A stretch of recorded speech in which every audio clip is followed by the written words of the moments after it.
ಗುರುಭ್ಯೋ ನಮಃ. ಶಾಂತಾಕಾರಂ ಭುಜಗಶಯನಂ ಪದ್ಮನಾಭಂ ಸುರೇಶಂ ವಿಶ್ವಾಧಾರಂ ಗಗನಸದೃಶಂ ಮೇಘವರ್ಣಂ ಶುಭಾಂಗಂ ಲಕ್ಷ್ಮೀಕಾಂತಂ ಕಮಲನಯನೈ ಯೋಗಿಭಿರ್ಧ್ಯಾನಗಮ್ಯಂ ವಂದೇ ವಿಷ್ಣುಂ ಭವಭಯಹರಂ ಸರ್ವಲೋಕೈಕನಾಥಂ.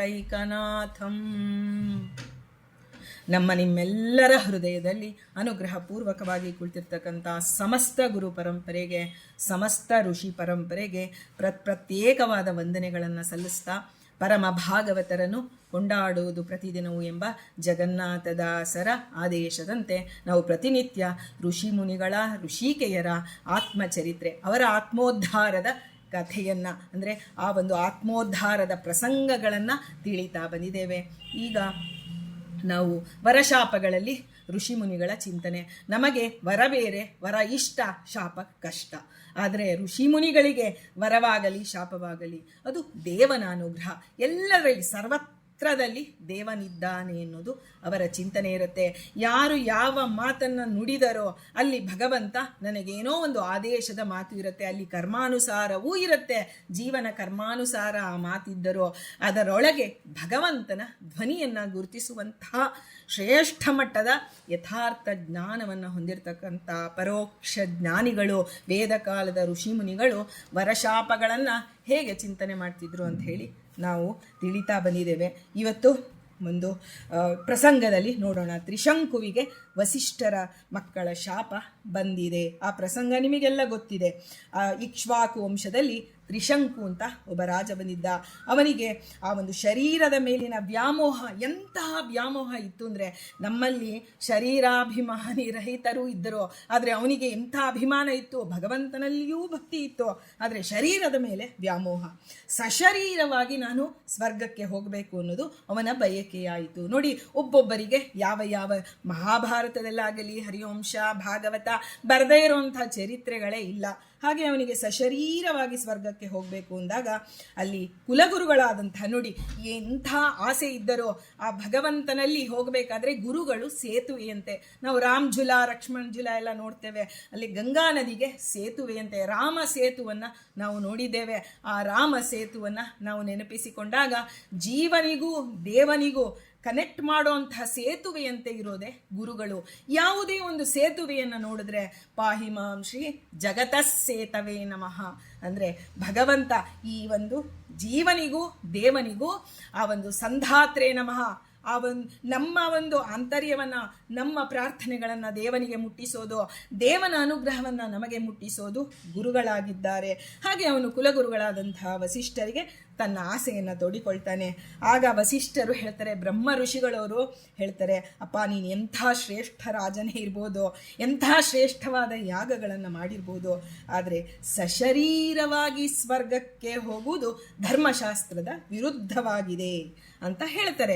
ಯಾಕೆಂದರೆ ನಾವು ಬ್ರಹ್ಮದೇವರಿಗೆ 32 ಸಲ್ಲಕ್ಷಣೋಪೇತರಾದಂತಹ ಬ್ರಹ್ಮದೇವರು ಆ ಒಂದು ಲಯಕಾಲದಲ್ಲಿ ದೇಹವನ್ನು ಬಿಟ್ಟೇ ಅವರು ಮೋಕ್ಷಾವಸ್ಥೆಗೆ ಹೋಗಬೇಕು. ಅಂದ ಮೇಲೆ ನಿಯಮ ಎಲ್ಲ ತೃಣಜೀವರ ಪರ್ಯಂತ ಭಗವಂತನದ ನಿಯಮ ಒಂದೇ ಇರೋದು. ಹಾಗಾಗಿ ಸಶರೀರವಾಗಿ ಸ್ವರ್ಗಕ್ಕೆ ಹೋಗುವುದು ಧರ್ಮ ವಿರುದ್ಧವಾದಂಥ ಆಸೆ. ಅದು ಅಸಾಧ್ಯವೂ ಹೌದು. ಭಗವಂತನಿಗೆ ಎಲ್ಲವೂ ಸಾಧ್ಯ. ನಾವು ಹೇಳ್ತೇವೆ ಅಸಾಧ್ಯ ಸಾಧಕ ಸ್ವಾಮಿನ ಅಸಾಧ್ಯಂ ತವ ಕಿಂವದ. ಆದರೂ ಭಗವಂತನ ಒಂದು ಇಚ್ಛಾ ಇದೆ, ನಾನು ಈ ರೀತಿ ಮಾಡ್ತೇನೆ, ಅವನ ಇಚ್ಛೆಯಂತೆಯೇ ಅವನು ನಡೆಯೋದು. ಆಗ ತ್ರಿಶಂಕು ವಸಿಷ್ಠರ ಮಕ್ಕಳ ಬಳಿ ಹೋಗ್ತಾನೆ. ಬಂದು ತನ್ನ, ಈಗ ಒಬ್ಬರ ಹತ್ರ ನಾವು ಕೆಲಸ ಆಗಿಲ್ಲ ಅಂದರೆ ಅವರ ಮನೆಯಲ್ಲಿ ಇನ್ಯಾರ ಹತ್ರನೋ ಹೋಗ್ತೇವೆ.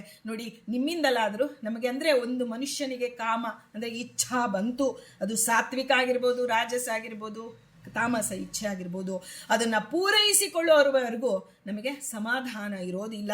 ನಮಗೆ ಅದು ಬೇಕು ಅಂದರೆ ಬೇಕು. ನಾವೇನೋ ಮೋಕ್ಷದಲ್ಲಿ ಇದ್ದೇವೆ ಅಂತ ತಿಳ್ಕೊತೀವಿ, ಕಂಡಿದ್ದೆಲ್ಲ ಬೇಕು. ಇದು ಏನೇ, ಯಾರ ಮನೆಯಲ್ಲಿ ಏನೇ ಒಂದು ಜಡ ವಸ್ತು ಇರಲಿ, ಯಾರ ಮನೆಯಲ್ಲಾದರೂ ಮದುವೆ ಆದರೆ ನಮ್ಮ ಮಕ್ಕಳಿಗೂ ಮದುವೆ ಮಾಡಬೇಕಪ್ಪ, ಯಾರೋ ಮನೆಯಲ್ಲಿ ಏನೋ ತೊಗೊಂಡ್ರು ಅದೇ ನಮಗೆ ಬರ್ತಾ ಇರುತ್ತೆ. ಇಂತಹ ಸ್ವಭಾವ ಸಾಮಾನ್ಯ ಮನುಷ್ಯರಲ್ಲಿ ಇದೆ. ಆದರೆ ರಾಜ ಹೇಳ್ತಾನೆ, ಅವನು ವಸಿಷ್ಠರ ಮಕ್ಕಳ ಬಳಿ ಹೋಗಿ, ನಿಮ್ಮ ತಂದೆಯವರು ನನ್ನ ಆಸೆಯನ್ನು ನಿರಾಕರಿಸಿಬಿಟ್ರು. ಇದು ಧರ್ಮ ವಿರುದ್ಧವಾದದ್ದು ಅಂತ ಬೇರೆ ಹೇಳ್ತಾನೆ. ಆದರೆ ಸಶರೀರವಾಗಿ ಸ್ವರ್ಗಕ್ಕೆ ಹೋಗೋದಿಲ್ಲ ಅಂತ ಹೇಳಿದ್ರು. ಅದರಿಂದ ನಾನು ಬೇರೆ ಗುರುಗಳ ಬಳಿ ಹೋಗಿ ನನ್ನ ಕೋರಿಕೆಯನ್ನು ಈಡೇರಿಸಿಕೊಳ್ತೇನೆ ಅಂತ ಹೇಳಿ ಹೊರಟು ಹೋದ. ಅದನ್ನು ಹೇಳಿ ಹೊರಟು ಹೋಗಿದ್ದಾನೆ ನೋಡಿ. ಅವನು ಸುಮ್ಮನೆ ಹೋಗಬಹುದಿತ್ತು, ಆದರೆ ವಸಿಷ್ಠರ ಮಕ್ಕಳ ಬಳಿ ಅವನು ಹೇಳಿ ಹೊರಡ್ತಾನೆ. ಆಗ ವಸಿಷ್ಠರ ಮಕ್ಕಳಿಗೆ ಅವನ ಒಂದು ಯಾಕೆಂದರೆ ಗುರು ಅಂದರೆ ಆ ಗುರುಗಳನ್ನು ನಾವು ಪಕ್ಷಾಂತರ ಮಾಡೋದಕ್ಕೆ ಹೋಗಬಾರ್ದು. ನಾವು ಪರೀಕ್ಷೆ ಮಾಡಿ ನೋಡಿ, ಗುರುಗಳನ್ನು ಆಯ್ಕೆ ಮಾಡಿಕೊಳ್ಳುವಾಗ ಭಗವಂತ ಸ್ವಾತಂತ್ರ್ಯ ಕೊಡ್ತಾನೆ. ನಿನಗೆ ಯಾವ ಗುರುಗಳ ಮೇಲೆ ಬೇಕಾದರೂ ಭಕ್ತಿಯನ್ನು ಮಾಡಪ್ಪ, ಆದರೆ ಒಮ್ಮೆ ಆಯ್ಕೆ ಮಾಡಿಕೊಂಡರೆ ನಮ್ಮ ಗುರುಗಳು ಭೃಗು ಋಷಿಗಳು, ನಮ್ಮ ಗುರುಗಳು ವಿಜಯದಾಸರು ಅಂತ ನಾವು ಒಪ್ಪಿಕೊಂಡ ಮೇಲೆ ಶ್ರೀಪಾದರಾಜರು, ವ್ಯಾಸರಾಜರು, ಯಾರನ್ನ ನೀನು ಗುರುಗಳು ಅಂತ ಒಪ್ಕೋತೀಯೋ ಅಲ್ಲಿ ಭಗವಂತ ಗುರು ಸ್ಥಿತ್ವ ಜ್ಞಾನೋಪದೇಶ ಕರ್ತ್ರೆ ನಮಃ. ಆ ಗುರುಗಳು ನಿಮಗೆ ಕೊಡ್ತಾರೆ ಜ್ಞಾನ. ಪಕ್ಷಾಂತರ ಮಾಡಬಾರದು, ಅದು ಧರ್ಮದ ವಿರುದ್ಧ. ಆಗ ಅವರು ಹೇಳ್ತಾರೆ, ನೀನು ನಮ್ಮ ತಂದೆಯಾದಂತಹ ಕುಲಗುರುಗಳಾದಂತಹ ವಸಿಷ್ಠರ ಮಾತನ್ನ ಧಿಕ್ಕರಿಸಿ ಮತ್ತೊಬ್ಬ ಗುರುವನ್ನ ಹುಡುಕಿಕೊಂಡು ಹೊರಟಿದ್ಯಾ. ನೀನಿಂದ ಗುರುವಿಗೆ ಉಲ್ಲಂಘನೆಯಾಗಿದೆ. ಗುರುವನ್ನ ಉಲ್ಲಂಘನೆ ಮಾಡಬಾರ್ದು. ನಾವು ಒಬ್ಬರು ಸಂಧ್ಯಾವಂದನೆ ಮಾಡಿ ಆ ಒಂದು ಅರ್ಘ್ಯ ಕೊಟ್ಟ ನೀರನ್ನ ಹನುಮಂತ ದೇವರು, ಹಾಗೆ ವಿಭೀಷಣ ಆ ಇಡೀ ಸಮುದ್ರ ದಾಟಿ ಹೋದ್ರೂ ಹನುಮಂತ ದೇವರಿಗೆ ಸುಸ್ತಾಗ್ಲಿಲ್ವಂತೆ. ಆದರೆ ವಿಭೀಷಣ ಸಂಧ್ಯಾವಂದನೆಯನ್ನ ಮಾಡಿ ನೀರು ಚೆಲ್ಲಿದ್ರೆ ಅದನ್ನ ದಾಟಬಾರದು ಅಂತ ಹೇಳಿ ಅದನ್ನ ಆ ಕಡೆಯಿಂದ ಪಕ್ಕದಿಂದ ಹೋದರು. ಅಂದ್ರೆ ಒಬ್ಬ ಯೋಗ್ಯ ಜೀವ ತಾನು ಏನೋ ಒಂದು ಪುಣ್ಯಕರ್ಮವನ್ನ ಮಾಡಿ ಅದನ್ನು ಕೃಷ್ಣಾರ್ಪಣ ಬಿಟ್ಟರೆ ಅದನ್ನೇ ದಾಟಲ್ಲ, ಉಲ್ಲಂಘಿಸೋದಿಲ್ಲ. ಅಂಥದ್ದು ಗುರುಗಳ ವಾಕ್ಯವನ್ನು ನೀನು ಉಲ್ಲಂಘಿಸಿದ್ಯಾ, ಅವಮಾನ ಮಾಡಿದ್ಯಾ, ನೀನು ಚಂಡಾಲನಾಗು ಅಂತ ಹೇಳಿ ವಸಿಷ್ಠರ ಮಕ್ಕಳು ಶಾಪ ಕೊಟ್ಟು ಬಿಡ್ತಾರೆ. ಆದರೆ ಆ ಶಾಪ ತ್ರಿಶಂಕು ನಿದ್ದೆಯಿಂದ ಹೇಳ್ತಾನೆ. ಮಾರನೇ ದಿನ ಹೊರಡಬೇಕು ಅಂತ ನೋಡ್ತಾನೆ, ಅವನ ಕಾಂತಿ ಎಲ್ಲ ಕುಂದಿ ಹೋಗುತ್ತೆ. ಚಂಡಾಲನಾಗುವಂಥ ಶಾಪ ಬಂದಿದೆ, ಮುಖವೆಲ್ಲ ಕಪ್ಪಾಗಿದೆ. ಅವನ ಬಂಗಾರದ ಆಭರಣಗಳೇನು ಹಾಕೊಂಡಿದ್ದ ಅದೆಲ್ಲ ಹಿತ್ತಾಳೆ ಆಗಿತ್ತು. ಕೂದಲು ಕಣ್ಣು ಎಲ್ಲ ಕೆಂಪಾಗಿ ಬಹಳ ಭಯಂಕರವಾಗಿತ್ತು. ಆ ಒಂದು ಭೀಕರ ರೂಪವನ್ನು ನೋಡಿ ಅರಮನೆಯಲ್ಲಿರ್ತಕ್ಕಂಥ ರಾಜ ಪರಿವಾರದವರೆಲ್ಲ ಭಯದಿಂದ ಓಡಿ ಹೋಗ್ತಾರೆ. ನೋಡಿ, ಗುರುಗಳ ಅನುಗ್ರಹವಿದ್ದರೆ ನಮಗೆ ಎಲ್ಲೆಡೆ ಸನ್ಮಾನವಿದೆ. ಆದರೆ ಗುರುವಾಕ್ಯದ ಉಲ್ಲಂಘನೆ ಮಾಡಿ ನಾವು ಧರ್ಮ ವಿರುದ್ಧವಾದರೂ ಸರಿ, ನಮ್ಮ ಆಸೆ ಈಡೇರಲೇಬೇಕು ಅಂತ ನಾವು ಹೋದರೆ, ಗುರುಗಳ ಉಲ್ಲಂಘನೆ ಮಾಡಿದರೆ ನಮಗೆ ಚಂಡಾಲತ್ವ ಬರುತ್ತೆ ಅಂತ ಹೇಳಿ ನಾವು ಹಾಗಾದರೆ ವಸಿಷ್ಠರ ಮಕ್ಕಳು ತ್ರಿಶಂಕುವನ್ನ ತಮ್ಮ ಆ ಒಂದು ತಂದೆಯ ಶಿಷ್ಯನೇ ಹೌದು, ಹಾಗೆ ಶಾಪ ಕೊಟ್ರಲ್ಲ ಅದು ಅವನಿಗೆ ಹೇಗೆ ವರವಾಯಿತು ಅಂತ ನಾವು ತಿಳಿಬೋದು. ಇದು ಮುಂದೆ ಅವನಿಗೆ ಈ ಜನ್ಮ ಹೇಗೆ ಬಿಟ್ಟ ಮೇಲೆ ಅವನು ಅಂಥ ಶ್ರೇಷ್ಠವಾದ ಯಾಗಗಳನ್ನು, ತ್ರಿಶಂಕು ಸ್ವರ್ಗ ಅಂತಲೇ ಕರಿತೀವಿ, ಅದು ಲೋಕದಲ್ಲಿ ಪ್ರಸಿದ್ಧಿ.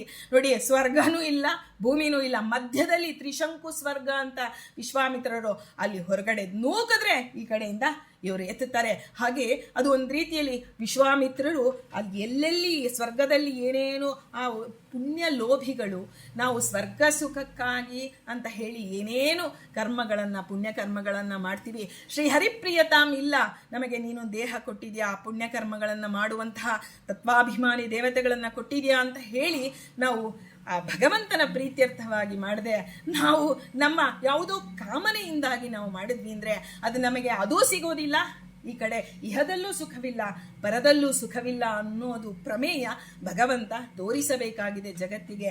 ಹಾಗಾಗಿ ಅಲ್ಲಿ ವಸಿಷ್ಠರ ಮಕ್ಕಳಲ್ಲಿ ನಿಂತು ಮುಂದೆ ಅವನಿಗೆ ಆ ಒಂದು ದೇಹವನ್ನು ಬಿಟ್ಟು ಹೋದ್ಮೇಲೆ ನರಕಾದಿ ಅನರ್ಥಗಳು ಆಗಬೇಕಾಗಿತ್ತು, ಚಂಡಾಲನ ಜನ್ಮ ಬರಬೇಕಾಗಿತ್ತು.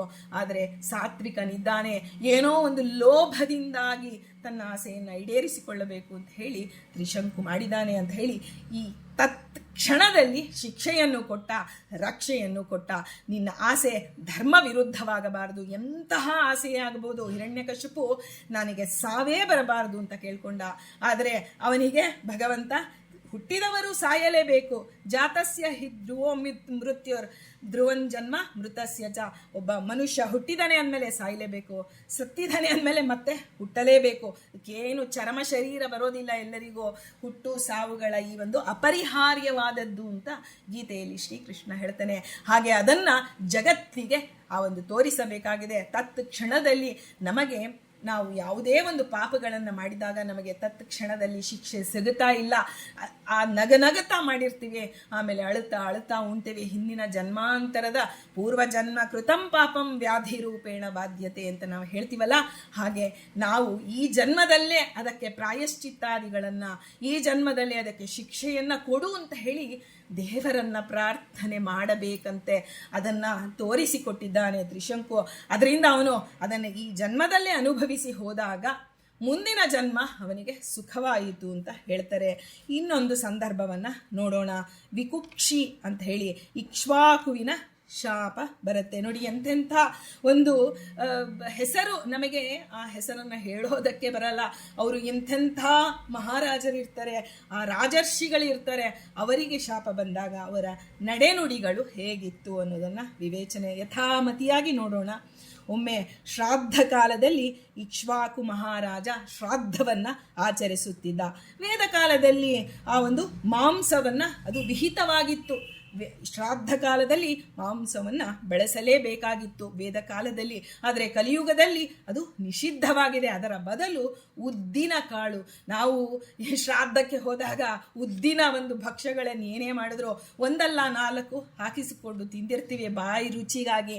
ಆದರೆ ಆ ಪಿತೃ ಒಂದು ಶ್ರಾದ್ದಕ್ಕೆ, ಯಾರ ಮನೆಗೂ ಶ್ರಾದ್ದಕ್ಕೆ ಸುಮ್ಮನೆ ಹೋಗಬಾರದು. ಯಾಕೆಂದರೆ ಆ ಶ್ರಾದ್ದ ಕಾಲದಲ್ಲಿ ಅವರೇನು ಊಟ ಹಾಕ್ತಾರೆ, ಅವರೇನು ದಾನ ಮಾಡ್ತಾರೆ, ಅದೆಲ್ಲವೂ ಆ ಒಂದು ಪಾಪದ ಹಂಚಿಕೆಯಾಗಿರುತ್ತೆ. ಆ ಜೀವನ ಪಾಪ ಎಕ್ಸ್ಟ್ರಾ ಇರುತ್ತಲ್ಲ, ಅಲ್ಲಿ ಭಗವಂತ ಅದನ್ನೆಲ್ಲವನ್ನ, ನೀನು ಪಿತೃಶೇಷಕ್ಕೆ ಬಾಧ್ಯಸ್ಥಳಾಗಿದ್ದರೆ ಮಾತ್ರ ಅಲ್ಲಿ ಶ್ರಾದ್ದದ ಒಂದು ಇದಕ್ಕೆ ಹೋಗಬೇಕು. ಇಲ್ಲ ಅಂದರೆ ಆ ಪಿತೃಶೇಷ ನಮಗೆ ಶ್ರಾದ್ದವನ್ನು ಬೆಳೆಸಬಾರದು ಅಂತಾರೆ. ಈಗ ಹಬ್ಬವನ್ನು 10 ಒಂದು ರೀತಿಯಲ್ಲಿ ಮಾಡಬೇಕು. ಒಂದು ಸಾಲ ಮಾಡಿಯಾದರೂ ಹಬ್ಬವನ್ನು ವೈಭವದಿಂದ ಆಚರಿಸು ಅಂತ ಹೇಳ್ತಾರೆ. ಆದರೆ ಶ್ರಾದ್ದವನ್ನು ಭಗವಂತ ನಿನಗೆ ಯಥಾಯೋಗ್ಯವಾಗಿ ಏನು ಸಂಪತ್ತು ಕೊಟ್ಟಿದ್ದಾನೆ ಎಂದೂ ಬೇಡಬಾರದು. ಶ್ರಾದ್ದಕ್ಕಾಗಿ ನೀನು ಬೇಡಿ ತಂದು ಮಾಡಿದ ವಸ್ತುಗಳಿಂದ ಆದ ಆಹಾರವನ್ನು ತಯಾರಿಸಿದರೆ ಪಿತೃಗಳು ನಿರಾಶರಾಗಿ ಹೊರಟು ಬಿಡ್ತಾರೆ. ನಿನಗೆ ಏನು ಯೋಗ್ಯತೆ ಇದೆಯೋ ಅದನ್ನೇ ಶ್ರಾದ್ದದಲ್ಲಿ ಮಾಡಬೇಕು. ಆಗ ಅವನು ಈಗ ಇಕ್ಷ್ವಾಕು ಆ ಒಂದು ಮಹಾರಾಜ ಶ್ರದ್ಧೆಯಿಂದ ಶ್ರಾದ್ದವನ್ನು ಮಾಡ್ತಿದ್ದ. ಶ್ರಾದ್ದ ಮಾಡುವುದಕ್ಕೆ ಹೆಸರುವಾಸಿಯಾದವನು ಇಕ್ಷ್ವಾಕು ಮಹಾರಾಜ. ಅವನ ಮಗನೇ ವಿಕುಕ್ಷಿ. ಅವನು ಶುಚಿಯಾದ ಮಾಂಸ, ನೋಡಿ ಮಾಂಸವೇ ನಿಷಿದ್ಧ ಅಂತ ನಾವು ಹೇಳ್ತೇವೆ, ಆದರೆ ಅಲ್ಲಿ ವೇದ ಕಾಲದಲ್ಲಿ ಅದು ವಿಹಿತವಾಗಿತ್ತು. ಶುದ್ಧವಾದಂತಹ, ನಿನ್ನೆ ನಾವು ಕೇಳಿದ್ವಿ ನರಮಾಂಸ ಯಾವತ್ತಿಗೂ ಅದು ನಿಷಿದ್ಧವೇ. ಅದಕ್ಕೆ ಅವನು ಶುದ್ಧವಾದ ಮಾಂಸವನ್ನು ತಗೊಂಡು ಬಾಪ ವಿಕುಕ್ಷಿಗೆ ಹೇಳ್ದ. ಮಗ ತಂದೆಯ ಆಜ್ಞೆಯನ್ನು ಪಾಲಿಸಬೇಕು ಅಂತ ಹೇಳಿ ಕಾಡಿಗೆ ಹೋಗ್ತಾನೆ. ಪಿಂಡ ಪ್ರದಾನ ಯೋಗ್ಯವಾದಂತಹ ಪ್ರಾಣಿಗಳನ್ನು ಕೊಂದ. ನೋಡಿ, ಅವರ ಚರಿತ್ರೆಯಲ್ಲಿ ಪಿಂಡ ಪ್ರದಾನಕ್ಕೆ ಯಾವುದು ಯೋಗ್ಯ ಅಂತ ಹೇಳಿ ಶಾಸ್ತ್ರದಲ್ಲಿ ತಿಳಿಸಿದೆ. ಅಂತಹ ಪ್ರಾಣಿಗಳನ್ನೇ ತೆಗೆದುಕೊಂಡು ಬಂದ. ಅಷ್ಟೊತ್ತಿಗೆ ಅವನಿಗೆ ಬಹಳ ಆಯಾಸವಾದಂತಾಯಿತು. ನೋಡಿ, ಹಸಿವೆ ಜವಾಬ್ದಾರಿಯನ್ನು ಮರೆಸು ಬಿಡ್ತು.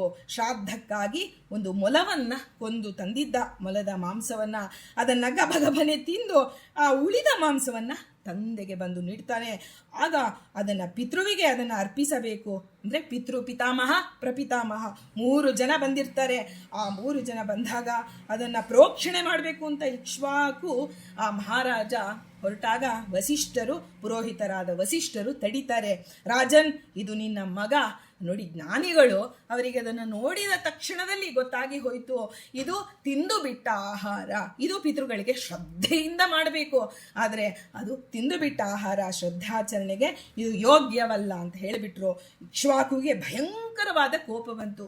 ಶ್ರಾದ್ದದಲ್ಲಿ ಕೋಪ ಅನ್ನೋದು ಮೈಲಿಗೆ ಇದ್ದಂತೆ, ಅವತ್ತೇ ಜಾಸ್ತಿ ಎಲ್ಲಿಲ್ಲದ ಕೋಪ ಬರ್ತಿರುತ್ತೆ ಆ ಕರ್ತೃವಿಗೆ.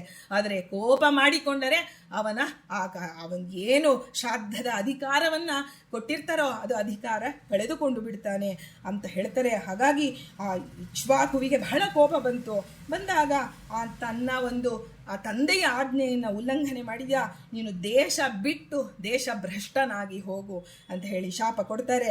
ಮುಂದೆ ಶ್ರೇಷ್ಠರಾದಂತಹ ವಸಿಷ್ಠರಿಂದ ಪರಾತ್ಪರವಾದ ಸತ್ಯದ ಬಗ್ಗೆ ತಿಳ್ಕೊಂಡು ಇಕ್ಷ್ವಾಕು ವಿರಕ್ತನಾಗಿ ಯೋಗಿಯಾಗಿ ದೈಹಿಕ ದೇಹವನ್ನ ತ್ಯಜಿಸಿ ಪರಿಪೂರ್ಣತೆಯನ್ನು ಪಡೆದುಕೊಳ್ತಾನೆ.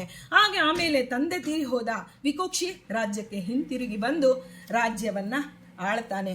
ಆಗ ಆ ರಾಜ್ಯವನ್ನು ಚೆನ್ನಾಗಿ ಆಳ್ತಾನೆ, ಅನೇಕ ಯಾಗಗಳನ್ನು ಮಾಡ್ತಾನೆ, ದೇವೋತ್ತಮನಾದಂತಹ ಪರಮ ಪುರುಷನನ್ನು ತೃಪ್ತಿಗೊಳಿಸ್ತಾನೆ. ಹೀಗೆ ಶಶಾದ ಅಂದರೆ ಶಶ ಅಂದರೆ ಮೊಲದ ಮಾಂಸವನ್ನು ತಿಂದವನು, ಅವನ ಹೆಸರೇ ಶಶಾದ ಅಂತ ಆಗಿ ಹೋಯಿತು. ಅವರ ಮಗ ಪುರಂಜಯ ಅಂತ ನಾವೇನು ಹೇಳ್ತೀವಿ, ಅವರ ಆ ಮಗ ಪುರಂಜಯ ಆ ಒಂದು ಶಶಾದನ ಮಗ ಅಂತ ಹೇಳ್ತಾರೆ. ಇದರಲ್ಲಿ ಆ ಶಾಪ ಹೇಗೆ ಅವನಿಗೆ ವರವಾಯಿತು ಅಂತ ಹೇಳಿ ನೋಡೋಣ. ಇಲ್ಲಿ ಆ ಇಕ್ಷ್ವಾಕುವಿಗೆ ಆ ಶ್ರದ್ಧೆಯಿಂದ ಶ್ರಾದ್ದವನ್ನು ಮಾಡ್ತಿದ್ದಂಥ ಇಕ್ಷ್ವಾಕುವಿಗೆ ಆ ಕೋಪ ಬಂದು ಅಲ್ಲಿರ್ತಕ್ಕಂಥ ಅಂತರ್ಯಾಮಿಯಾದ ಭಗವಂತ ಕೊಟ್ಟ ಶಾಪ, ನೀನು ದೇಶಭ್ರಷ್ಟನಾಗು. ಆ ದೇಶ ನೋಡಿ ಏನು ಬೇಕಾದರೂ ಕೊಡಬಹುದಾಗಿತ್ತು, ಆದರೆ ಅವನಿಗೆ ಗೊತ್ತಿದೆ ವಿಕುಕ್ಷಿ ಅದೆಂಥ ಯೋಗ್ಯವಾದ ಜೀವ, ಕರ್ಮಾನುಸಾರಿಯಾಗಿ ಹೀಗೆ ಮಾಡಿದ್ದಾನೆ. ಅದರಿಂದ ನೋಡಿ ಭಗವಂತ ನಾವು ಆ ಶರಣಾಗಿ ಬಿಟ್ಟರೆ, ಆ ತಂದೆಯಾಜ್ಞೆಯನ್ನು ಪರಿಪಾಲನೆ ಮಾಡಿಬಿಟ್ಟ. ದೇಶ ಭ್ರಷ್ಟನಾಗು ಅಂದರೆ ಇನ್ನೊಂದು ಮಾತನಾಡದೆ ತನ್ನ ತಪ್ಪನ್ನು ಒಪ್ಪಿಕೊಂಡು ದೇಶಭ್ರಷ್ಟನಾದ ಮೇಲೆ ಅಂದರೆ ದೇಶದ ಸೀಮೆಯನ್ನು ದಾಟಿ ಅವನ ಹೊರಟು ಹೋಗಿಬಿಟ್ಟ. ತಂದೆಯಾಜ್ಞೆಯನ್ನು ಅವನು ಉಲ್ಲಂಘನೆ ಮಾಡಲಿಲ್ಲ. ಒಮ್ಮೆ ಉಲ್ಲಂಘನೆ ಮಾಡಿದ್ದಕ್ಕೆ ದೇಶದಿಂದಲೇ ದೂರ ಕಳಿಸಿದ್ದಾನೆ ಅಂದರೆ ಆ ಕ್ಷಣದಲ್ಲಿ ಅವನಿಗೆ ಆ ಒಂದು ಪಾಪ ಕರ್ಮಕ್ಕೆ ಶಿಕ್ಷೆಯೂ ಆಯಿತು. ಮುಂದೆ ರಾಜ್ಯ ತನ್ನ ತಂದೆ ಎಲ್ಲ ಆದ ಮೇಲೆ ತಂದೆ ನಾನಿರುವವರೆಗೂ ನೀನು ದೇಶಭ್ರಷ್ಟನಾಗು ಅಂತ ಹೇಳಿ ಕಳಿಸಿರ್ತಾನೆ. ಅದಾದ ಮೇಲೆ ಶ್ರೇಷ್ಠವಾದ ರಾಜ್ಯಕ್ಕೆ, ಈಗ ನೋಡಿ ತಪ್ಪು ಮಾಡಿದ ಮೇಲೆ, ಒಮ್ಮೆ ಮಾಡಿದ ತಪ್ಪು, ಒಮ್ಮೆ ಕೆಂಡವನ್ನು ಕೈಯಲ್ಲಿ ಮಾಡಿ ನೋಡ್ತೀವಿ, ಏನೋ ಗೊತ್ತಿಲ್ಲದಂತೆ ಕೆಂಡದ ಮೇಲೆ ಕೈ ಇಟ್ಟರೆ ಸುಟ್ಟು ಬಿಡುತ್ತೆ. ಆಗ ಮತ್ತೊಮ್ಮೆ ಕೆಂಡವನ್ನು ನೋಡಿದಾಗ ಅಪ್ಪ ನಾವು ದೂರನೇ ಇರ್ತೀವಿ, ಆದರೂ ಕೈ ಇಡಬಾರ್ದಪ್ಪ ಸುಡತ್ತೆ ಅನ್ನೋ ಜ್ಞಾನ ಹೇಗೆ ಭಯಂಕರವಾಗಿ ಮನಸ್ಸಿನಲ್ಲಿ ಕೂತ್ಕೊಳ್ಳುತ್ತೋ ಹಾಗೆ ಅವನಿಗೆ ನಾನು ಒಮ್ಮೆ ತಪ್ಪು ಮಾಡಿದ್ದೇನೆ. ಪಿತೃಗಳಿಗೆ ಆ ಒಂದು ಪಿತೃಕಲ್ಪದಲ್ಲಿ ಪಿತೃಗಳ ಒಂದು ಶ್ರಾದ್ದ ನಡೆಯುವಂತಹ ಸಂದರ್ಭದಲ್ಲಿ ಈ ಶಶಾದ ವಸಿಷ್ಠರು ಇವರೆಲ್ಲರನ್ನ ಸ್ಮರಣೆ ಮಾಡಿದರೆ ಆ ಬರುವಂತಹ ಪುರೋಹಿತರಲ್ಲಿ ವಸಿಷ್ಠರು ಬರ್ತಾರೆ. ಬಂದು ಶ್ರೇಷ್ಠ ರೀತಿಯಲ್ಲಿ ಪಿತೃಯಜ್ಞವನ್ನು ಅವರು ಸಂಪೂರ್ಣಗೊಳಿಸಿ ಹೋಗ್ತಾರೆ. ನಾವು ಕರೆದಿರ್ತಕ್ಕಂಥ ಪುರೋಹಿತರಲ್ಲಿ ನಾವು ವಸಿಷ್ಠರನ್ನ ಚಿಂತನೆ ಮಾಡಿ ವಸಿಷ್ಠ ವಾಮದೇವರು ಶ್ರಾದ್ದ ಕಾಲದಲ್ಲಿ ಆ ಋಷಿಗಳನ್ನು ನಾವು, ಏಕೆಂದರೆ ಇವತ್ತಲ್ಲ ನಾಳೆ ನಾವು ಈ ದೇಹವನ್ನು ಬಿಟ್ಟು ಹೋಗೋರೆ, ಮುಂದೆ ನಾವು ಇವತ್ತಿನ ದಿನ ನಮ್ಮ ತಂದೆ ತಾಯಿಯ ಶ್ರಾದ್ದದ ದಿನ ನಾವು ನಮಸ್ಕಾರ ಅವರು ಕೊಟ್ಟ ದೇಹ ಇದು, ಅವರು ಕೊಟ್ಟ ದೇಹದಿಂದ ನಾವು ಮಾಡುವಂತಹ ಒಂದೊಂದು ತಂದೆಗೆ ನೋಡಿ ಅವನಿಗೆ ಪುಣ್ಯದ ಹಂಚಿಕೆ ಹೇಗೆ ಮಾಡ್ತಾನೆ ದೇವ ಅಂದರೆ, ತಂದೆಯಾದವನು ಆ ಮಗನಿಗೆ ಗಾಯತ್ರಿ ಮಂತ್ರವನ್ನು ಉಪದೇಶ ಮಾಡಿರ್ತಾನೆ. ಆ ಮಗ ಯಾವುದೇ ರೀತಿಯ ದಕ್ಷಿಣೆ ಕೊಟ್ಟಿರೋದಿಲ್ಲ. ಅದಕ್ಕೆ ದೇವ ಹೇಳ್ತಾನೆ, ನೀನು ಮಾಡುವಂತಹ 15 ಭಾಗದ ಪುಣ್ಯ, ಅದು 100ಕ್ಕೆ 100 ಬಂದರೆ 15 ಭಾಗದ ಪುಣ್ಯ ತಂದೆಗೆ, ಅದರಲ್ಲಿ 50 ಭಾಗದ ಪುಣ್ಯ ತತ್ವಾಭಿಮಾನಿ ದೇವತೆಗಳಿಗೆ ಕೊಟ್ಟು ಬಿಡ್ತಾನೆ. 100ಕ್ಕೆ 100 ಬಂದರೆ ಎಷ್ಟಾಯಿತು, ಹಾಗೆ ತಾಯಿಗೆ 25 ಭಾಗದ ಪುಣ್ಯವನ್ನು ಕೊಡ್ತಾನೆ. ನೀನು ಏನೇ ಮಾಡಿರು 1 ವರ್ಷಗಳ ಕಾಲ ಆ ಜೀವನನ ಕುರಿತು ಮಾಡೋದಲ್ಲ, ನೀನು ಈ ದೇಹವನ್ನು ಎಲ್ಲಿ ಕೊನೆ ಕ್ಷಣದವರೆಗೂ ನೀನೇನೇನು ಮಾಡ್ತೀಯೋ ಅವತ್ತಿನವರೆಗೂ ಆ ತಾಯಿಗೆ 25 ಭಾಗದ ಪುಣ್ಯ, ತಂದೆಗೆ 15 ಭಾಗದ ಪುಣ್ಯವನ್ನು ಹಂಚಿಬಿಡ್ತಾನೆ. ಹಂಚಿಕೆ ವ್ಯಾಸಾಯ ನಮಃ ಅಂತ ಹೇಳ್ತೇವೆ. ಹಂಚುವಾಗ ವೇದವ್ಯಾಸರನ್ನ ಸ್ಮರಣೆ ಮಾಡಬೇಕಂತೆ. ಆಗ ಅವವಿಭಾಗೆ ಅಂತ ವಿಭಾಗವನ್ನು ಸರಿಯಾದ ರೀತಿಯಲ್ಲಿ, ನಮ್ಮದು ಒಂದು ತಪ್ಪು ನಡೆದಾಗ ದೇವರ ಮುಂದೆ ಹೋಗಿ ನಾವು ತಲೆ ತಗ್ಗಿಸಿ, ಸ್ವಾಮಿ ಈ ತಪ್ಪು ನಡೆದಿದೆ, ನನ್ನ ಕರ್ಮಾನುಸಾರಿ, ಆದರೆ ನನಗೆ ನಿಜವಾಗಿ ಮನಸ್ಸಿರಲಿಲ್ಲ, ಆದರೆ ನನ್ನ ಯಾವುದೋ ಒಂದು ಶಕ್ತಿ ನನ್ನಿಂದ ಇಂತಹ ಪಾಪ ಕಾರ್ಯವನ್ನು ಮಾಡಿಸಿದೆ ಅಂತ ಹೇಳಿ ಪಶ್ಚಾತ್ತಾಪ ಮತ್ತೆ ಮತ್ತೆ ಮತ್ತೆ ಮತ್ತೆ ಪ್ರಾಯಶ್ಚಿತ್ತವನ್ನು ಮಾಡಿಕೊಂಡಾಗ ಆ ತಪ್ಪನ್ನು ಯಾರ್ಯಾರು ಮಾಡಿದ್ರು, ಈಗ ನಾನು ಮಾಡಿದ್ದೆ ಅಂತಂದಾಗ ನನಗೇ 100 ಭಾಗದ ಪುಣ್ಯ ಕೊಡ್ತೇನೆ. ಅಲ್ಲಿ ಯಥಾರ್ಥವಾಗಿ ಯಾರು ಮಾಡಿರ್ತಾರೆ, ಒಂದು ತಪ್ಪಾಗಲಿ ಸರಿಯಾಗಲಿ, ಪುಣ್ಯವಾಗಲಿ ಪಾಪವಾಗಲಿ ಮಾಡುವಾಗ ನಮಗೆ ತತ್ವಾಭಿಮಾನಿ ದೇವತೆಗಳು ನಿಂತು ಮಾಡಿಸುತ್ತಾರೆ ಅಂದಾಗ, ಇಲ್ಲಿ ಪುಣ್ಯವಾದರೆ ತತ್ವಾಭಿಮಾನಿ ದೇವತೆಗಳು ಮಾಡಿಸ್ತಾರೆ ಬಲಗಡೆ ನಿಂತ್ಕೊಂಡು. ನಾನು ಪಾಪವನ್ನು ಮಾಡಿದರೆ ಆಗ ಏನಾಗತ್ತೆ, ಆ ಪಾಪ ಮಾಡಿದಾಗ ತತ್ವಾಭಿಮಾನಿ ದೈತ್ಯರು 50 ಭಾಗದ ಪುಣ್ಯವನ್ನು ಅವರು ಮಾಡಿಸಿರ್ತಾರೆ. ಅದನ್ನು ನಮಗೆ ಗೊತ್ತಿಲ್ಲದೆ ನಾವೇನು ಮಾಡ್ತೀವಿ, ನಾನು ನೋಡಿ ಎಂಥ ಪರಮ ಪಾಪಿ ಅಂತ ಹೇಳಿ ದೇವ್ರ ಮುಂದೆ ಹೋಗ್ತೀವಿ. ಗುರುಗಳು, ನಾನು ಒಮ್ಮೆ ವಿಜಯದಾಸರ ಮುಂದೆ ನಿಂತಾಗ, ಸ್ವಾಮಿ ನಾನೊಬ್ಬ ಪರಮ ಪಾಪಿಷ್ಟಳು ಬಂದಿದ್ದೇನೆ ಅಂದರೆ, ಅಲ್ಲಿ ಒಬ್ಬರು ಸಜ್ಜನರು ಬಂದಿದ್ರು, ಏನಮ್ಮ ಎಂಥ ಅಹಂಕಾರದ ಮಾತನಾಡ್ತೀಯ, ನನಗೆ ಆಶ್ಚರ್ಯವಾಯಿತು. ಯಾಕೆ ಸ್ವಾಮಿ ಈ ರೀತಿ ಹೇಳ್ತೀರಾ?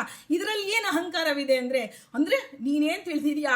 ಪಾಪವನ್ನು ನೀನೇ ಮಾಡಿದೀಯಾ. ಸ್ವತಂತ್ರವಾಗಿ ಸ್ವತಂತ್ರ ಕರ್ತೃ ಭಗವಂತ ಇದ್ದಾನೆ. ಅವನು ತತ್ವಾಭಿಮಾನಿ ದೈತ್ಯರಲ್ಲಿ ನಿಂತು ನಿನ್ನ ಕರ್ಮಾನುಸಾರಿಯಾಗಿ ಅವರಿಂದ ಮಾಡಿಸಿದ್ದಾನೆ ಅಂತ ನೀನು ತಿಳಿದರೆ ಆ ಪಾಪದಲ್ಲಿ 50 ಭಾಗ ಕಳೆದೇ ಬಿಟ್ಟ. ನಿನಗೆ 50 ಭಾಗ ನಮಗೆ ಗೊತ್ತಿಲ್ಲದಂತೆ ಆ ತತ್ವಾಭಿಮಾನಿ ಅವರೇ ನಿಂತು ಮಾಡಿಸಿರ್ತಾರೆ. ಪುಣ್ಯವನ್ನು ಮಾಡಿದರೆ ಪುಣ್ಯಕರ್ಮ ಸಮರ್ಪಣೆ ಮಾಡುವಾಗ ನಾವು ಏನು ಮಾಡ್ತೇವೆ? ಆ ತತ್ವಾಭಿಮಾನಿ ದೇವತೆಗಳು ಅವರಲ್ಲಿ ಮುಖ್ಯ ಪ್ರಾಣದೇವರು, ಅವರಲ್ಲಿ ಪರಮಾತ್ಮ ನಿಂತು ಮಾಡಿಸಿದ ಅಂತ ಹೇಳಿ ನಾವು ಅದನ್ನು ಸಮರ್ಪಣೆ ಮಾಡಿದರೆ ಭಗವಂತ ಅವರವರಿಗೆ ಎಷ್ಟು ಸಿಗಲೇಬೇಕೋ ಅದನ್ನು ಯಥಾರ್ಥವಾಗಿ ಕೊಟ್ಟು ಬಿಡ್ತಾನೆ. ಆದರೆ ನಾನೇ ಮಾಡಿದ್ದೆ, ಪುಣ್ಯವಾಗಲಿ ಪಾಪವಾಗಲಿ ಅಹಂಕಾರ ಬೇಡ. ನಾಹಂಕರ್ತ ಹರಿಕರ್ತ, ಒಳಗೆ ನಿಂತು ದೇವ ನನ್ನ ಕರ್ಮಾನುಸಾರಿಯಾಗಿ ಮಾಡಿಸ್ತಿದ್ದಾನೆ ಅಂತ ನಾವು ತಿಳಿದಾಗ ಇದೆಲ್ಲವನ್ನ ಶ್ರಾದ್ದ ಕಾಲದಲ್ಲಿ ಸ್ಮರಣೆ ಮಾಡಬೇಕು. ಈ ಒಂದು ಆ ವಿಕುಕ್ಷಿಯನ್ನು, ಆ ದೇಶಭ್ರಷ್ಟನಾಗಿ ವಸಿಷ್ಠರ ಮಕ್ಕಳಿಂದ ಶಾಪವನ್ನು ಪಡೆದರೂ, ದೇಶಭ್ರಷ್ಟನಾದರೂ, ಗುರುಗಳ ವಾಕ್ಯ ಉಲ್ಲಂಘನೆಯನ್ನು ಮಾಡಿದರೂ, ಆ ಗುರುವಾಕ್ಯ ತಂದೆ ಕೊಟ್ಟಂತಹ ಆ ತಂದೆ ಆ ಕೋಪಕ್ಕಾಗಿ ಅವನು ತನ್ನ ಇಡೀ ದೇಶದಿಂದಲೇ ರಾಜಕುಮಾರ ರಾಜ್ಯವಾಳಬೇಕಾಗಿತ್ತು. ಆದರೆ ತಂದೆಯ ಮಾತನ್ನು ಪರಿಪಾಲನೆ ಮಾಡಿದಂತಹ ಅವನಿಗೆ ಭಗವಂತ ಅವನಿಗೆ ಪ್ರಾಯಶ್ಚಿತ್ತವನ್ನು ಮಾಡಿಸಿ ಅವನಿಗೆ ಮತ್ತೆ ಸ್ಥಾನವನ್ನು ಕೊಟ್ಟಿದ್ದಾನೆ. ಇನ್ನೊಂದು ಸಂದರ್ಭ ನೋಡಿಬಿಡೋಣ. ನಿಮಿರಾಜ ಅಂತ ನಾವೆಲ್ಲ ಕೇಳಿದ್ದೇವೆ. ವಸಿಷ್ಠರ ಶಾಪ ಬಂದಿದೆ ನೋಡಿ. ನಮಗೆ ಗೊತ್ತಿಲ್ಲದೆ ವಸಿಷ್ಠರು ಬರ್ತಾರೆ. ಇವತ್ತು ಶ್ರಾದ್ದ ಕಾಲದಲ್ಲಿ ವಸಿಷ್ಠರನ್ನ ಪುರೋಹಿತರಲ್ಲಿ ನಮ್ಮ ಮನೆಗೆ ವಸಿಷ್ಠರು ಬಂದಿದ್ದಾರೆ. ತಂದೆ ತಾಯಿಗಳ ಒಂದು ಏನು ಹಿರಿಯರ ಕಾರ್ಯ ಮಾಡ್ತೇವೆ ಅವತ್ತಿನ ದಿನ ಆ ವಸಿಷ್ಠ ವಾಮದೇವರನ್ನ ಸ್ಮರಣೆ ಮಾಡಬೇಕು ಅಂತ ಹೇಳ್ತಾರೆ. ಸೂರ್ಯವಂಶದಲ್ಲಿ ಇಕ್ಷ್ವಾಕುವಿನ 12ನೆಯ ಮಗನಾಗಿ ನಿಮಿರಾಜ ಇದ್ದಾನೆ. ಶಶಾದ ವಿಕುಕ್ಷಿಯರು ಈತನ ಸಹೋದರರಾಗಿರ್ತಾರೆ. ಈತ ಒಮ್ಮೆ ಗೌತಮಾಶ್ರಮದ ಸಮೀಪದಲ್ಲಿ ವೈಜಯಂತಪುರ ಅಂತ ಹೇಳಿ ಒಂದು ಪುರವನ್ನು ನಿರ್ಮಿಸಿ ಅಲ್ಲಿ ಆಳ್ತಾ ಇರ್ತಾನೆ. ಆಗ ಒಮ್ಮೆ ಈತ ಯಾಗದ ಅಪೇಕ್ಷೆಗಾಗಿ ತನ್ನ ಕುಲಗುರುವಾದಂತಹ ವಸಿಷ್ಠರನ್ನ ಹೋತೃವಾಗಿ ನಾವು ಒಂದು ಬಯಸ್ತಾನೆ. ಆಗ ವಸಿಷ್ಠರು ಹೇಳ್ತಾರೆ, ನಾನು ಇಂದ್ರನಲ್ಲಿ ಯಜ್ಞ ಕಾರ್ಯಗಳನ್ನು ನಾನು ಒಪ್ಪಿಕೊಂಡಿದ್ದೇನಪ್ಪ, ಹಾಗಾಗಿ ಆ ಕಾರಣದಿಂದ ಅದನ್ನು ಮುಗಿದ ಮೇಲೆ ಆನಂತರ ಬರ್ತೇನೆ ಅಂತ ಹೇಳಿ ವಸಿಷ್ಠರು ಹೇಳ್ತಾರೆ. ಇತ್ತ ಗೌತಮರನ್ನ ಪೌರೋಹಿತ್ಯಕ್ಕೆ ನೇಮಿಸಿ ಬಿಡ್ತಾನೆ. ಅಲ್ಲಿ ಆ ಹಿಮವತ್ ಪರ್ವತದ ತಪ್ಪಲಿನಲ್ಲಿ ಯಜ್ಞ ದೀಕ್ಷೆಯನ್ನು ಕೈಗೊಂಡಂತಹ ಅವರು ಅಲ್ಲಿ ವಸಿಷ್ಠರು ಇಂದ್ರನ ಯಾಗವನ್ನು ಪೂರೈಸಿ ಬರ್ತಾರೆ. ಅಷ್ಟರಲ್ಲಿ ಗೌತಮನ ಅಧಿಕಾರದಲ್ಲಿ ಯಾಗ ಮಾಡ್ತಾ ಇರ್ತಾನೆ ಆಗ ಅದನ್ನು ನೋಡಿ ಯಾಗ ಮಾಡ್ತಿರ್ತಕ್ಕಂಥ ಗೌತಮ ಋಷಿಗಳು ಮಾಡಿಸ್ತಾ ಇರ್ತಾರೆ. ಆದರೆ ನಿನಗೆ ದೇಹವಿಲ್ಲದೆ ಹೋಗಲಿ ಅಂತ ಹೇಳಿ ಶಾಪವನ್ನು ಕೊಟ್ಟು ಬಿಡ್ತಾರೆ. ಹಾಗಾಗಿ ಮುನಿಯ ಶಾಪದಂತೆ ಮಹಾರಾಜ ದೇಹತ್ಯಾಗ ಮಾಡಿಬಿಡ್ತಾನೆ. ಪ್ರಜೆಗಳು ಮತ್ತೆ ರಾಜ್ಯ ಅರಾಜಕತೆ ಉಂಟಾಗುತ್ತೆ. ಆ ನಿಮಿಯ ಶವದ ಬಲತೋಳನ್ನು ಮಥಿಸಲು ಒಬ್ಬ ಪುರುಷ ಜನಿಸ್ತಾನೆ, ಅವನೇ ಜನಕ. ಹೀಗೆ ದೇಹವಿಲ್ಲದೆ ನಿಮಿರಾಜನನ್ನ ಈಗ ದೇಹವನ್ನು ಕಳೆದುಕೊಂಡಂತಹ ಜೀವರು ಏನು ನಾವು ಶ್ರಾದ್ದ ಕಾಲದಲ್ಲಿ ದೇಹ ಕಳೆದುಕೊಂಡ ಮೇಲೆ ಶ್ರಾದ್ದ ಪಿತೃಗಳ ಉದ್ದೇಶ ಮಾಡಿ ಏನು ಮಾಡ್ತೇವೆ ಅದು ಸಾರ್ಥಕವಾಗಬೇಕಾದ್ರೆ ಆ ಶಾಪವನ್ನು ತೆಗೆದುಕೊಂಡಂತಹ ನಾವು ಗುರುವಿನ ವಾಕ್ಯ ಉಲ್ಲಂಘನೆ ಮಾಡಬಾರದು. ಇವತ್ತಿನ ಇಡೀ ಪ್ರಸಂಗಗಳಲ್ಲಿ ನಾವು ಗುರುವಿನ ವಾಕ್ಯ, ಗುರುಗಳು ಏನಾದರೂ ಹೇಳಲಿ ನಮಗೆ ಕೊಟ್ಟಾಜ್ಞೆಯನ್ನು ನಾವು ಯಥಾಯೋಗ್ಯವಾಗಿ ಪರಿಪಾಲನೆ ಮಾಡಬೇಕು. ದೇಹವಿಲ್ಲದೆ ಹೋಗಲಿ ಅಂತ ಶಾಪ ಕೊಟ್ಟಿರ್ಬೋದು, ಆದರೂ ಅದನ್ನು ಸಂತೋಷದಿಂದ ದೇವರ ಪ್ರಸಾದ, ನಾನು ಮಾಡಿದ ತಪ್ಪಿಗೆ ಇದು ಶಿಕ್ಷೆ ಅಂತ ಹೇಳಿ ದೇವರ ಪ್ರಸಾದವನ್ನು ಸ್ವೀಕರಿಸುವಾಗ ಎಷ್ಟು ಭಕ್ತಿ ಭಾವ ಇರುತ್ತೋ ಆ ರೀತಿಯಾಗಿ ದೇಹತ್ಯಾಗ ಮಾಡ್ತಾನೆ. ಮಾಡಿದಾಗ ನೋಡಿ, ಅಂತಹ ದೇಹದಿಂದ ಮಥನವಾಗಿ ಬಂದಿದ್ದು ಯಾರು ಅಂತಂದರೆ ಜನಕ. ಅಂತಹ ದೇಹದಿಂದ ಬಂದಂತಹ ಜನಕ ಅವನು ತನ್ನ ದೇಹವನ್ನು ತ್ಯಾಗ ಮಾಡಿದ ಮೇಲೆ ಒಳ್ಳೆಯ ಸತ್ಪುತ್ರನಿಗೆ ನೋಡಿ, ಎಂಥ ಗುರುಗಳ ಮಾತನ್ನು ನಾವು ನಡೆಸಿದರೆ, ತಂದೆಯ ಮಾತನ್ನು ನಾವು ನಡೆಸಿದರೆ ನಮಗೆ ಎಂಥ ಫಲಪ್ರಾಪ್ತಿಯಾಗತ್ತೆ. ಆಗ ಮುಂದೆ ಆ ಇಕ್ಷ್ವಾಕುವಿನ ಆ ನಿಮಿ ರಾಜ ಆ ಗೌತಮರ ಒಂದು ಸಮೀಪದಲ್ಲಿ ಮಾಡ್ತಿದ್ದ ಅಲ್ವಾ. ಅದಾದಮೇಲೆ ಅದು ದೇಹವಿಲ್ಲದೆ ಹೋಗಲಿ ಅಂದಾಗ ಅಲ್ಲಿ ಆ ಒಂದು ಹೇಗೆ ಬಂತು ಜನಕ ಹೇಗೆ ಹುಟ್ಟಿದ ಅಂಥೇಳಿ ಆಗ ವಸಿಷ್ಠರ ಸ್ಥೂಲ ಶರೀರ ಆ ಒಂದು ಒಳಗೆ ಅವನು ಸೂಕ್ಷ್ಮ ಶರೀರಿಯಾದ. ಆ ಸೂಕ್ಷ್ಮ ಶರೀರದ ಅನಂತರ ಮಿತ್ರಾವರುಣರ ತೇಜಸ್ಸನ್ನು ಪ್ರವೇಶ ಮಾಡಿ ಅವರು ಊರ್ವಶಿಯ ದರ್ಶನದಿಂದ ಇದು ಮಾಡಿದಾಗ ವಸಿಷ್ಠರ ಹೊಸದೇಹವನ್ನು ಪಡೆದರು ಅಂಥೇಳಿ. ವಸಿಷ್ಠರು ಆ ಒಂದು ಎಷ್ಟು ರೀತಿಯಲ್ಲಿ ಶ್ರಾದ್ದದಲ್ಲಿ ನಾವು ವಸಿಷ್ಠರನ್ನು ಸ್ಮರಣೆ ಮಾಡಿದರೂ ಸಾಲದು. ಶ್ರಾದ್ದ ಪರಿಪೂರ್ಣವಾಗಬೇಕಾದರೆ ಅಲ್ಲಿ ವಸಿಷ್ಠ ವಾಮದೇವರ ಸ್ಮರಣೆಯನ್ನು ಮಾಡಬೇಕು ಅಂತ ಹೇಳ್ತಾರೆ. ಇಂತಹ ಶಾಪ ನಿಮಗೆ ದೇಹವಿಲ್ಲದೆ ಹೋಗಲಿ, ನಮಗೆ ಯಾರಾದರೂ ನೋಡಿ ಸಾಧನ ಶರೀರವಿದೋ ನೀ ದಯದಿ ಕೊಟ್ಟದ್ದು ಸಾಧಾರಣವಲ್ಲ ಸಾಧು ಪ್ರಿಯನೇ ಅಂದಾಗ ಇಂತಹ ಶರೀರ ಬಂದಾಗ ಇಂತಹ ಶರೀರ ದೇಹವಿಲ್ಲದೆ ಹೋಗಲಿ. ಯಾವುದೋ ಈ ಪಾಪ ಯೋನಿಗಳಲ್ಲಿ ಬಂದಾಗ ದೇಹವನ್ನು ಕಳೆದುಕೊಂಡರೆ ಅಷ್ಟು ದುಃಖವಲ್ಲ. ಆದರೆ ಇಂತಹ ಸಾಧನ ಶರೀರ ಕಳೆದುಕೊಂಡಾಗ ಅದಕ್ಕೆ ಧರ್ಮೋದಕ ಅಂತ ಹೇಳ್ತಾರೆ. ಅಂದರೆ ಆ ಜೀವನಿಗೆ ಹೊರಡುವಾಗ ಏನೋ ಒಂದು ಕೊಟ್ಟು ಕಳಿಸ್ತೇವಲ್ಲ, ಇವನು ದೇಹವನ್ನು ಕಳೆದುಕೊಂಡಿದ್ದಾನೆ, ಈ ಒಂದು ಪುಣ್ಯ ಕರ್ಮವನ್ನು ಮಾಡಿ ಅವನಿಗೆ ಬುತ್ತಿಯಂತೆ ಕೊಡಬೇಕು. ಅದರಲ್ಲೂ ತಂದೆ ತಾಯಿಗಳಿಗೆ ಹರಿನಾಮ ಸ್ಮರಣೆಗಿಂತ ದೊಡ್ಡವಾದಂತಹ ಬುತ್ತಿ ಯಾವುದೂ ಇಲ್ಲ. ನಾವು ಮಾಡುವಂತಹ ಎಲ್ಲ ಪುಣ್ಯಕರ್ಮಗಳು ಆ ತಂದೆ ತಾಯಿಗಳು ಕೊಟ್ಟ ದೇಹದಿಂದ ವಾಮಯಜ್ಞದ ಆ ಒಂದು ಏನು ಅವಶೇಷದಂತೆ ವಾಮಯಜ್ಞದಲ್ಲಿ ಅವಭೃತ ಸ್ನಾನದಲ್ಲಿ ಏನು ಬಂತು ಶ್ರೇಷ್ಠವಾದಂತಹ ಆ ಒಂದು ಏನು ಬಂತು ಅದರಂತೆ ಈ ದೇಹ ನಮಗೆ ಬಂದಿದೆ. ಇಂತಹ ದೇಹ ಕೊಟ್ಟ ತಂದೆ ತಾಯಿಗಳನ್ನು ಇರುವವರೆಗೂ ತಂದೆ ತಾಯಿಗಳು ಇರುವವರೆಗೂ ಅವರು ಹೇಳಿದಂತೆ ಕೇಳಬೇಕು. ಆ ನಂತರ ಅಲ್ಲಿ ಒಂದು ಬದರಿ ಕ್ಷೇತ್ರದಲ್ಲಿ ಹೋಗಿ ಆ ಬ್ರಹ್ಮಕಪಾಲದಲ್ಲಿ ಅವರ ಶ್ರಾದ್ದವನ್ನು ಮಾಡಬೇಕು. ಇದು ಧರ್ಮದಲ್ಲಿ ಹೇಳಿದೆ. ಇಂತಹ ಧರ್ಮಾಚರಣೆಯನ್ನು ಮಾಡೋದಕ್ಕೆ ಅವರೇ ನಮಗೆ ಶಕ್ತಿಯನ್ನು ಕೊಟ್ಟು ನಡೆಸಬೇಕು ಅಂತ ಹೇಳ್ತಾ ಇವತ್ತಿನ ದಿನದಲ್ಲಿ ನಮ್ಮ ತಾಯಿಯವ್ರದ್ದು ಶ್ರಾದ್ದ ಕಾಲ ಬಂದಿದೆ. ಅಲ್ಲಿ ಆ ಒಂದು ಬದರಿ ನಾರಾಯಣನ ಗಂಗಾ ಅಲಕನಂದ ಹರಿತಾ ಇದ್ದಾಳೆ. ಅಲ್ಲಿ ಕಾಲಶ್ರಾದ್ದವನ್ನು ನನ್ನ ಸಹೋದರ ಮಾಡ್ತಾ ಇದ್ದಾನೆ. ಅಲ್ಲಿ ಹೇಳಿದರಂತೆ 50-60 ವರ್ಷದ ನಮ್ಮ ಅನುಭವದಲ್ಲಿ ಕಾಲಶ್ರಾದ್ದವನ್ನು ಅಲಕನಂದ ನದಿ ತಟದಲ್ಲಿ ಮಾಡಿ ಒಬ್ಬ ಮುತ್ತೈದೆಯ ಶ್ರಾದ್ದವನ್ನು ನೋಡಿ, ಅವರಿಗೆ ದೇವರು ಎಷ್ಟು ಯೋಗವನ್ನು ಕೊಟ್ಟಿದ್ದಾನೆ. ಅಂತಹ ಒಂದು ತಂದೆ ತಾಯಿಗಳನ್ನು ನಾವು ಸ್ಮರಣೆ ಮಾಡ್ತಾ ಆ ಬ್ರಹ್ಮ ಕಪಾಲವನ್ನು ಸ್ಮರಣೆ ಮಾಡ್ತಾ ಮುಂದೆ ನಮಗೆ ಆ ಒಂದು ನಾವು ಈ ದೇಹದಿಂದ ಬಿಟ್ಟು ಹೋಗೋರೆ. ಆದರೆ ಇವತ್ತಿನ ದಿನ ಅಲಕನಂದೆಯಲ್ಲಿ ನಾವು ಪ್ರಾರ್ಥನೆ ಮಾಡೋದು, ನಾರಾಯಣ ದೇವರಲ್ಲಿ ಪ್ರಾರ್ಥನೆ ಮಾಡೋದು ಏನಂದರೆ ನಮ್ಮ ಕೊನೆಗಾಲದಲ್ಲಿ ಹರಿನಾಮ ಸ್ಮರಣೆಯನ್ನು ಕೊಡು. ಆಗ ದೇವ ಹೇಳ್ತಾನೆ ನಿನಗಷ್ಟು ಪುಣ್ಯವೇ ಇಲ್ಲ. ಆಗ ನಾವು ಕೇಳಬೇಕಂತೆ, ಸ್ವಾಮಿ ನನ್ನ ಗುರುಗಳಿಗಾದರೂ ನನ್ನ ಉದ್ಧಾರವನ್ನು ಮಾಡು ಅಂಥೇಳಿ ಹರಿನಾಮ ಸ್ಮರಣೆ ಕೊಡು. ಅಂದರೆ ಹರಿನಾಮ ಸ್ಮರಣೆ ನಮ್ಮ ಗುರುಗಳಿಗೆ ಬಂದರು ಅದನ್ನು ವರವಾಗಿ ಕೊಡು ಅಂತ ಕೇಳಬೇಕು. ವಸು ರುದ್ರ ಆದಿತ್ಯ ಆ ಒಂದು ಶ್ರಾದ್ದ ಕಾಲದಲ್ಲಿ ಅಷ್ಟವಸುಗಳು, ಏಕಾದಶ ರುದ್ರರು, ದ್ವಾದಶಾದಿತ್ಯರು, ಹೀಗೆ ಅಷ್ಟೆಲ್ಲರಲ್ಲಿ ಮುಖ್ಯ ಪ್ರಾಣ ದೇವರು ನಿಂತು ಆ ಬಿಂದು ಪಿತೃಗಳಿಗೆ ನಿಯಾಮಕವಾದಂತಹ ಜನಾರ್ದನ ರೂಪ, ಆ ಆ ಒಂದು ಗದಾಧರ ಅಂತ ಹೇಳ್ತೇವೆ, ಅಂತಹ ಜನಾರ್ದನ ನಮ್ಮ ಜನಾನ್ ಅರ್ಧಯತಿ, ಜನ ಮಾಡಿದಂತಹ ಜನಗಳು ಅಂದರೆ ಜೀವರಾಶಿಗಳು. ಈ ಜೀವರಾಶಿಗಳು ಮಾಡಿದ ಪಾಪಗಳನ್ನು ಅರ್ಧಯತಿ ಅಂದರೆ ಚೆನ್ನಾಗಿ ನಾಶ ಮಾಡಿ, ಯಾಕೆಂದರೆ ಅವರಿಗೆ ದೇಹವಿರೋದಿಲ್ಲ. ನೀನೇನು ಕೊಟ್ಟರೆ ಒಂದು ತಂದೆ ತಾಯಿಗಳು ಅವರು ಬದುಕಿದ್ದಾಗ ನೀನು ಒಬ್ಬ ಮಗ ಊಟ ಹಾಕಿಲ್ಲ ಅಂದರೆ ಇನ್ನೊಬ್ಬ ಮಗನ ಮನೆಗೆ ಹೋಗ್ತಾರೆ. ಯಾರೂ ಇಲ್ಲ ಅಂದರೆ ದೇಶದ ರಾಜ ಅಲ್ಲಿರ್ತಕ್ಕಂಥ ಗುರುಗಳು ಅವರನ್ನು ಆಹಾರ ಕೊಟ್ಟು ಸಲಹುತ್ತಾರೆ.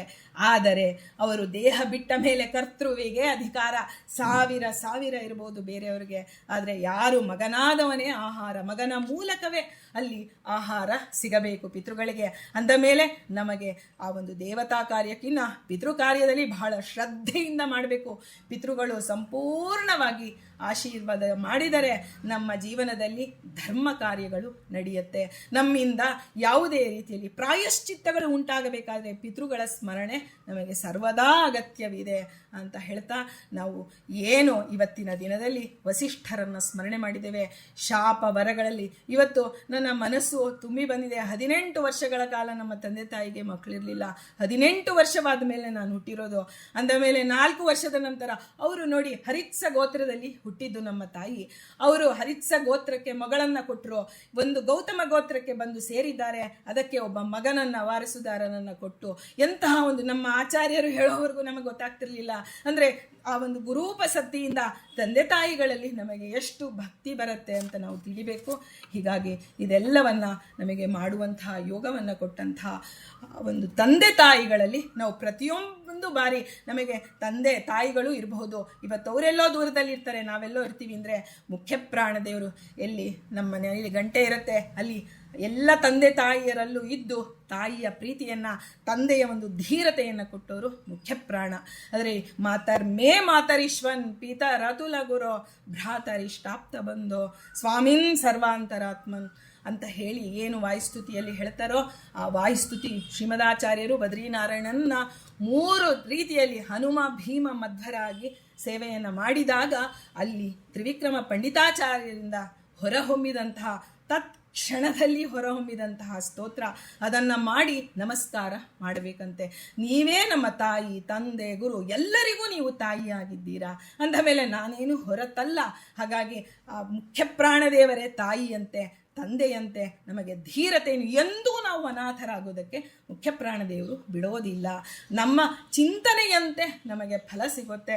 ಹಾಗಾಗಿ ತಂದೆ ತಾಯಿಗಳಲ್ಲಿ ನಿಂತು ಆ ಮುಖ್ಯ ಪ್ರಾಣದೇವರು ತಾಯಿಯಾಗಿ, ತಂದೆಯಾಗಿ, ಅವರಿಗೆ ತಾಯಿ ತಂದೆಯಾಗಿ, ನಮಗೂ ತಾಯಿ ತಂದೆಯಾಗಿ ನಮಗೆ ಏನು ವಾತ್ಸಲ್ಯವನ್ನು ಕೊಟ್ಟಿದ್ದಾರೆ ಅದನ್ನು ಇವತ್ತು ನೆನೆದು ಅಶ್ರು ತರ್ಪಣ ಕಣ್ಣಿನಲ್ಲಿ ನೆನೆದಾಗ ಆ ಕಣ್ಣಿನಲ್ಲಿ ಒಂದು ನೀರ, ಕೃಷ್ಣ ಗೀತೆಯಲ್ಲಿ ಹೇಳ್ತಾನೆ, ಪತ್ರಂ ಪುಷ್ಪಂ ಫಲಂ ತೋಯೈ ಯೋಮೇ ಭಕ್ತ್ಯಾ ಪ್ರಯಚ್ಛತಿ.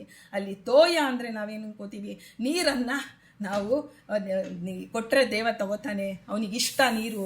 ಆದರೆ ಕೃಷ್ಣ ಹೇಳ್ತಾನೆ, ಈ ನೀರಲ್ಲಪ್ಪ ನಾನು ಕೇಳಿದ್ದು, ನೀನು ನಿನ್ನ ತಂದೆ ತಾಯಿಯನ್ನು ನೆನೆದು, ತತ್ವಾಭಿಮಾನಿ ದೇವತೆಗಳನ್ನು ನೆನೆದು, ಅವರು ಮಾಡಿದ ಉಪಕಾರವನ್ನು ನೆನೆದು, ನಿನಗೆ ಅರಿವಿಲ್ಲದಂತೆ ನಿನ್ನ ಕಣ್ಣಿನಲ್ಲಿ ಆ ಒಂದು ನೀರು ಬರುತ್ತಲ್ಲ, ಒಂದು ಮನಸ್ಸಾಳದಿಂದ ಕೃತಜ್ಞತೆಯಿಂದ ತುಂಬಿದಂತಹ ಅಶ್ರು ಆ ಒಂದು ಬರುತ್ತಲ್ಲ, ಅಂತಹ ಒಂದು ಬಿಂದು ನೀರು ನನಗೆ ಬೇಕು. ಅಂತಹ ನೀರು ನಾವು ಕೊಡುವಂತಹ ಸಾಮರ್ಥ್ಯವನ್ನು ನಮಗೆ ಗುರು ಹಿರಿಯರು ಇವತ್ತು ಬದರೀನಾರಾಯಣನನ್ನು ಪ್ರಾರ್ಥನೆ ಮಾಡೋಣ.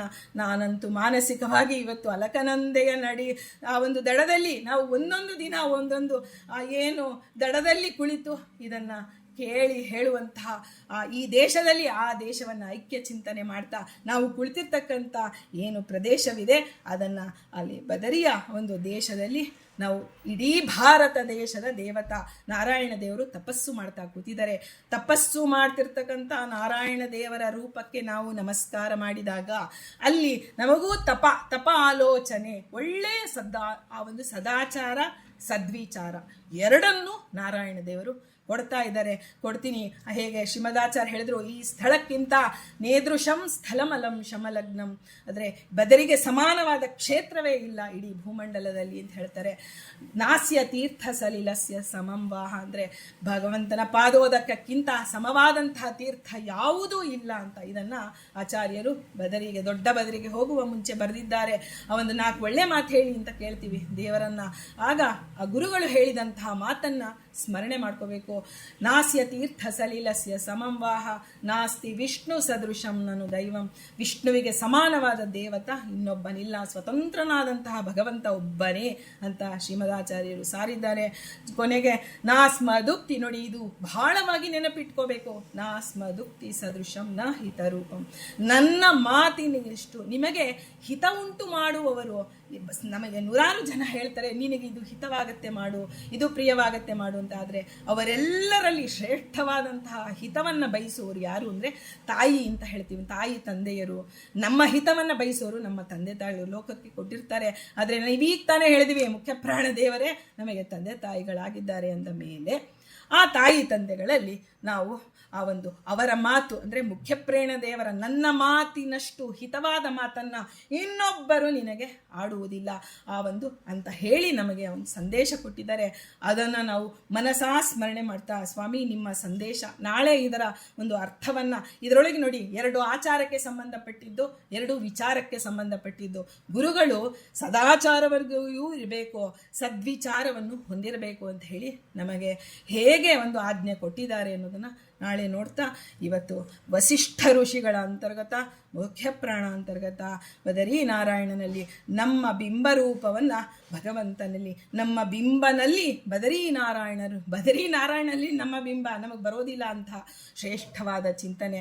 ಆದರೆ ನಮ್ಮಲ್ಲಿ ಬದರೀನಾರಾಯಣನ ಬಿಂಬವನ್ನು, ಕ್ಷೇತ್ರ ಮೂರ್ತಿಗಳನ್ನು ಹೇಗೆ ನಾವು ಇವಾಗ ಕಾಶಿ, ಆ ಒಂದು ಅಯೋಧ್ಯ, ಅವಂತಿಕ 7 ಮಹಾಕ್ಷೇತ್ರಗಳಲ್ಲಿ ಪಿತೃಗಳ ಒಂದು ಇದು ಮಾಡಬೇಕು ಅಂತಾರೆ. ಅಂದರೆ ಆಯಾ ಕ್ಷೇತ್ರ ಮೂರ್ತಿಯನ್ನು ನಮ್ಮ ಬಿಂಬರೂಪದಲ್ಲೇ ನಾವು ಚಿಂತನೆ ಮಾಡಿ ನಾವು ನಮಸ್ಕಾರವನ್ನು ಮಾಡಬೇಕು. ನಮನ ಅಂದರೆ ಅಶ್ರು ತರ್ಪಣದಿಂದ ಪಿತೃಗಳಿಗೆ, ಅಂದರೆ ನಮಗೆ ದೇಹ ಕೊಡೋದಕ್ಕೆ ನಮ್ಮ ತಂದೆ ತಾಯಿಗಳಿಗೆ ಮೊದಲು ದೇಹ ಬಂದಿರಬೇಕಲ್ಲ, ಹಾಗಾಗಿ ಅವರನ್ನು ನಾವು ಸ್ಮರಣೆ ಮಾಡಿ. ಅದಕ್ಕೆ 3 ಜನರನ್ನು ಕರೀತಾರೆ, ಪಿತೃ, ಪಿತಾಮಹ, ಪ್ರಪಿತಾಮಹ. ಅವರು ದೇಹವನ್ನು ನಮ್ಮ ತಂದೆ ಕೊಡಬೇಕಾದ್ರೆ ಅವರಿಗೆ ಅವರ ತಂದೆ ಧಾರ್ಮಿಕ ಸಂತಾನವಾಗಿ ನಾವು ಜನನ ಆಗಬೇಕಾದ್ರೆ 3 ತಲೆಯ ನಮಗೆ ಅವಶ್ಯಕತೆ ಇದೆ.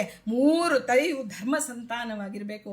ವಿವಾಹ ಬಾಹಿರವಾದಂತಹ ಸಂತಾನವಾಗಿ ನಾವು ಬಂದಿಲ್ಲ, ಧಾರ್ಮಿಕವಾದಂತಹ ಸಂತಾನ ನಾವು ಆಗಿದ್ದಕ್ಕಾಗಿ ಭಗವಂತನಿಗೆ ಕೃತಜ್ಞತೆಯನ್ನು ತಿಳಿಸ್ತಾ, ವಸಿಷ್ಠ ಋಷಿಗಳ ಅಂತರ್ಗತ, ಮುಖ್ಯ ಪ್ರಾಣ ಅಂತರ್ಗತ ಶ್ರೀಕೃಷ್ಣಾರ್ಪಣ ಮತ್ತು ಮಸ್ತು.